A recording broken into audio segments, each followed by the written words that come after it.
Alright, this is LeetCode 191, number of 1 bits.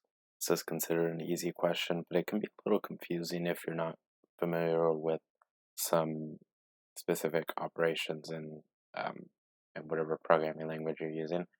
But basically, it's telling you to write a function that takes an unsigned integer and returns the number of 1 bits it has, also known as the Hamming weight. It gives a note to say that if you're using Java, then to follow some certain rules, but I'm going to be using Python, so I'm just going to disregard that.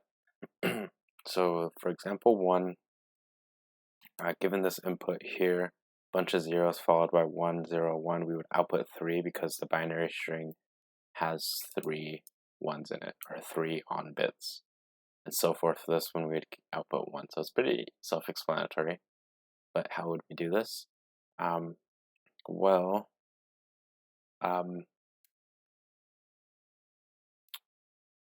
of the ways we can do this is we could use some mathematical operations. So to visualize this a little bit, I'm going to go ahead and just move this up so that all these go out of the way. So let's say that we had a variable called, or let's say that we had this number.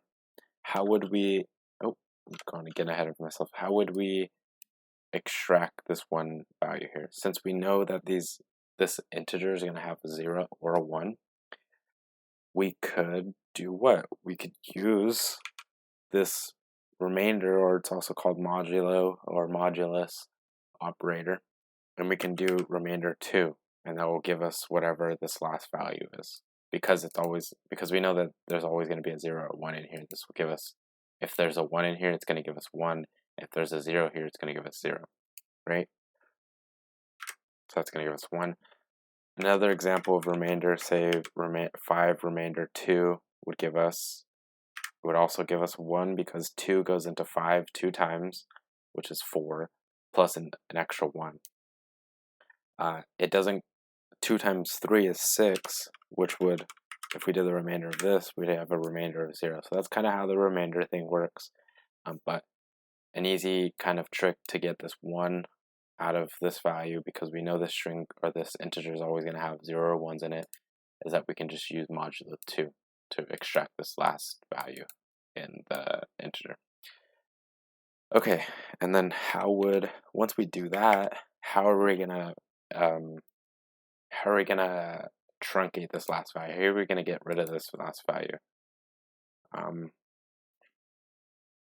in an efficient way? Well, what you could do is, you could -1, maybe that would do it, but realistically we want to make it so that this turns into 101. So what we can do is do integer division by 10, and that'll give us 101, and so forth. And then we can do what's 101 integer division by 10, that gives us 10, and so forth. 10 integer division 10, that gives us 1.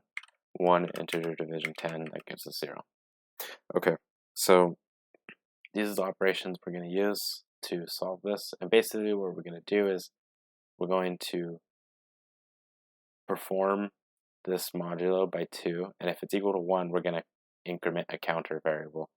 And then once we've figured out if it is, then we're going to increment it. If not, we're not going to increment the counter variable. Then we're going to truncate the value. Then we're going to do the same thing for this number. We're going to do the modulo 2, and we're going to see, is this equal to 1? It is. We add it to our counter, and so forth, and then we keep going, and then eventually our number is going to be 0, and then we'll stop our loop. Okay, so let's go ahead and write this out. So let's see, count is equal to 0, or what we're going to say is while n is greater than 0,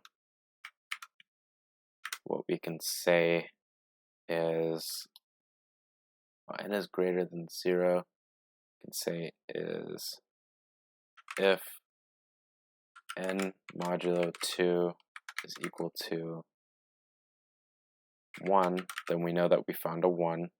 Then we could say count plus equals 1, right? Then we need to truncate the value. So what we can say is n equals n divided by 10. And then we can just return the count. See if I made any errors or not. Okay, so there is an error here. Let's see. Okay, so I think I know. Okay, so the given integer is going to be in this binary format. So instead of truncating this last value, I think what we're going to do is perform an operation called a bit shift, B-I-T shift. So we're going to do, we want to shift these bits over to the right so that this becomes, we're basically shifting all these bits, these 0 or 1s over to the right, so that this becomes 1, 0, 1, so that we get rid of this last one, right? Okay, so, and then we want to shift it over by 1 place instead of 10 places, so we're going to shift it over so that we get rid of that. This should be fine as well. Yeah, so let's go ahead and run it. Great. Yeah, so this is number of 1 bits. Thank you for watching.